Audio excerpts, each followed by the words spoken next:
Barundi kazi muba hanze reka ndabaramutse uyu munsi ntariki 24 z'ukwezi kwa gitugutu umwaka w'ibihumbi 2020 muriko muravugana n'umupfasoni Ella Uwimana nkabanjejwe igisata c'abakenyezi n'urwaruka muri diaspora yose yo kwisi.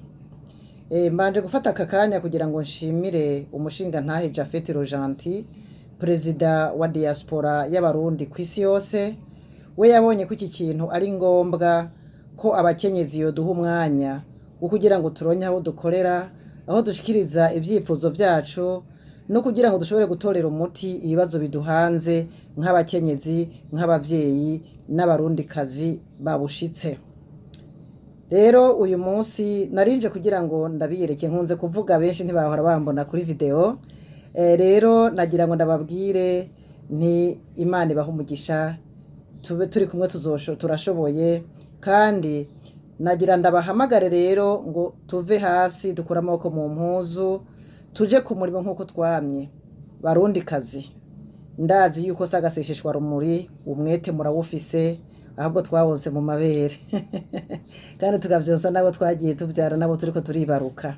Rero ni vyiza yuko uwo mwete ukwira igihugu cose, ukwira kominote zose aho tuba.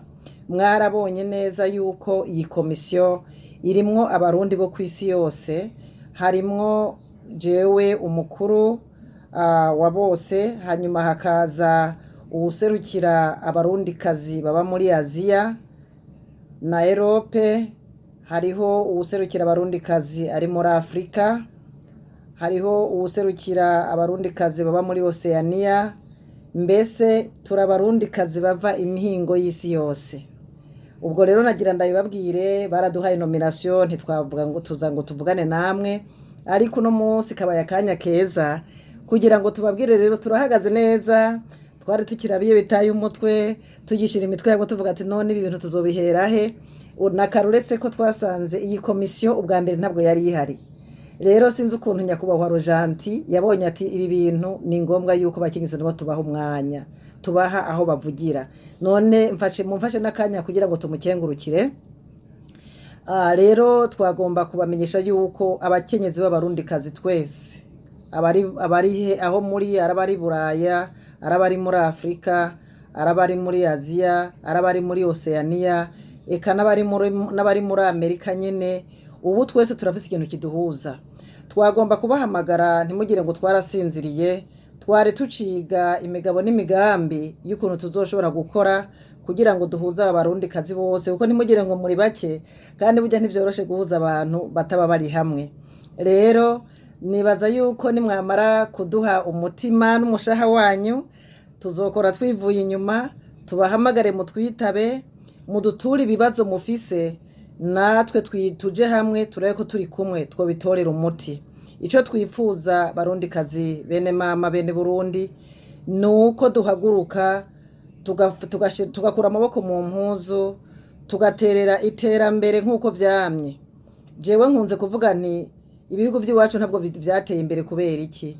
Jewe nagiye kubona yuko uruhara rw'umukenyezi rwagiye rwibagirwa cane mu iterambere. Umugore ntabwo ari uwo kwibaruka, ntabwo ari uwo gusasa, ntabwo ari uwo kurima. Umugore arashoboye vyose. Turaca imanza, tukaba abapolisi, tukaba abasirikare, tukaba abaministre, hariho naho mbere bamaze kuba n'abaperezida, ariko iwacu mu gihugu c'u Burundi ntibirabaho.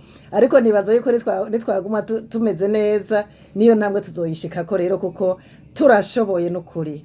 Rero nagira ndabamenyeshe yuko muri kontina yose aho muba hariho umurundi kazi abaserukira. Hariho umupfasoni yitwa Jacqueline Bagenyere, aserukira abantu b'i Burayi muri Europe. Hariho umupfasoni Aquiline Nduwimana, aserukira abakenyezi bose bo muri diaspora yo muri Afrika. Hakabaho twari dufise n'uwundi mukenyezi yaserukira Oceania, ariko kubera impamvu zitamuvuyeko, n'ubuzima bwo mu mahanga butaba bworoshe cane cane ku muntu agifise abana batoya, ntiyashoboye kubandanya. naco bituma rero twabahamagara aho mwumvise ntavuze nuko atanumwe tufise arahaserukira. Ndabahamagaye rero ndabateye akamo barundi kazi bacu, umuntu yiyumva ufise ivyo ushaka gusangira n'abakenyezi, ukifuza ko umukenyezi atera intambwe mu iterambere rirama agashikana igihugu aho wifuza nawe ko coshika, turaguhamagaye ngo muturondere, turabahamagaye ngo mushikirize ivyiyumviro vyanyu. Inomero yanje yo kuri WhatsApp ni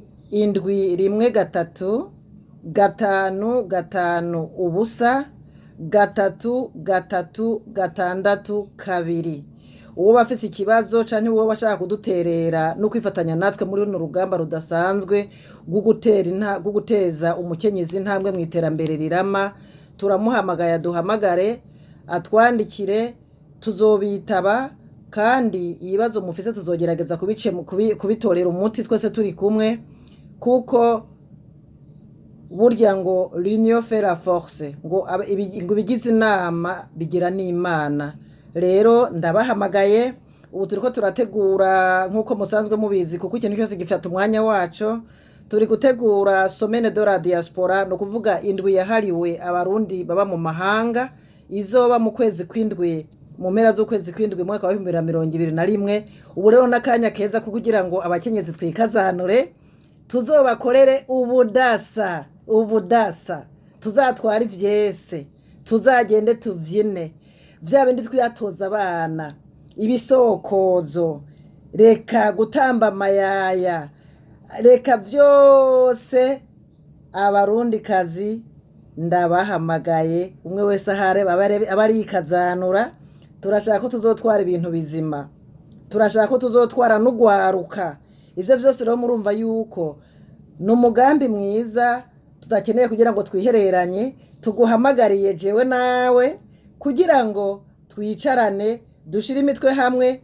Narya ko tugifise akanya, uretse ko hari iyi corona itagiye tukondera ko dushobora kubonana amaso mu yandi, ariko turakeneye kugira ngo turabe ukuntu twoja hamwe uburyo bwose bushoboka, twiyubake, twubake community zacu, twubake imiryango yacu, twubake abana bacu, hanyuma dutere intege abashinga ntahe bacu kugira ngo dushobore kubaka ikintu gikomeye kizima, Uburundi burangwa n'iterambere, Uburundi butagiramwo inzara, Uburundi butagiramwo injyane, Uburundi bumeze neza, kugira ngo dushigikire leta nkozi. Ubu dukeneye diaspora nkozi. Rero dukeneye abantu bakora, abantu bafise imigambi, abantu bafise imbono ihura n'imigambi igihugu gifitiye abene gihugu. Natwe turi abene gihugu nk'abandi, rero ntiduhare mu iterambere rirama. Umwe wese rero nazane akabuye kuye kugira ngo twubake, duterere iyi leta mvyeyi ishike ku byo yategekanirije abarundi n'abarundi kazi, na cane twebwe abarundi kazi tudasubiye inyuma, kandi duterere intererano iboneka, twitange umutima n'ivyiyumviro nk'uko twamye, kubera umukenyezi ni inkingi y'iterambere, ni inkingi y'igihugu.